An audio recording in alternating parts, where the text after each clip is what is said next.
Kind of just keep grinding the entire game and keep hitting them and keep banging and banging. The defense was playing out of their mind. They were playing great because that's a very good offensive team. They can put up some points and just keep grinding and keep pushing and pushing and pushing. And finally, we were able to get some momentum going. And every week, we seem to be talking about Rick and just his ability to be resilient. Just what does it say about him that come off the type of quarter he had in the third quarter and then still be able to lead a comeback? Yeah, I mean, he made mistakes. He knows he made mistakes, and I think everybody made mistakes. I think if we're going to look back tomorrow and see everyone made mistakes, it just wasn't Rick. But he did a great job leading us. He always does.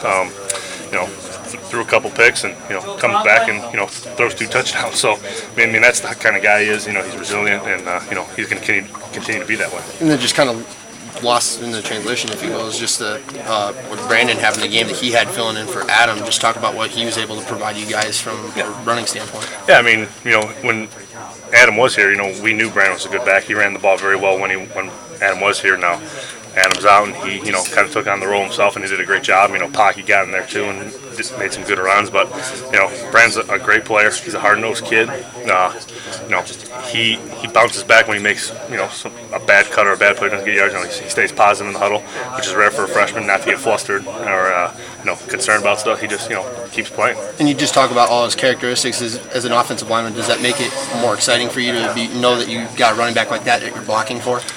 Yeah. When you got a guy like that back there, I think I got the same questions last year when Sean was back there. You get excited, no matter what back you got back there, you just got to block. And when a freshman running back's back there running as hard as he is, you got to be excited about that. Hey, Brian, can you talk about the wind? What was it like out there? It seemed like it was pretty heavy. Yeah.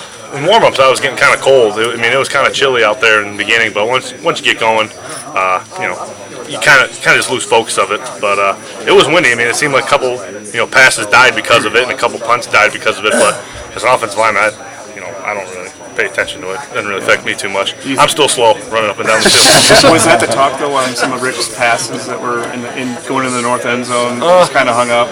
I don't know. He'd be a better guy to tell you if they were or not.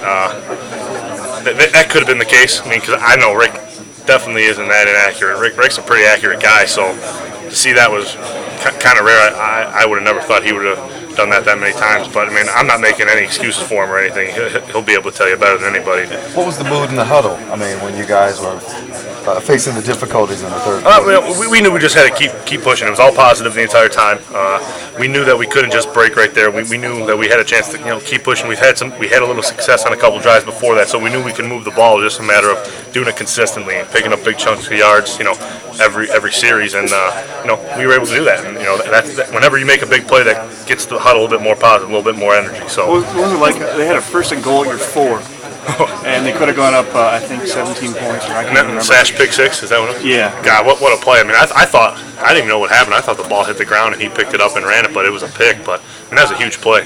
Tyler's been playing great football all year round, and for him to make that play wasn't a surprise. He's been around the ball all year, and that's a big play. I saw the students holding up the sign that said "Undead, Undefeated" at the end. Is that this team now? Yeah, we go to 9-0, and it's kind of we're never going to quit. We're always going to keep fighting. Every game of ours is going 60 minutes. Kidding. So that's the kind of team we are. We're going to keep playing for 60 minutes. We're never going to quit.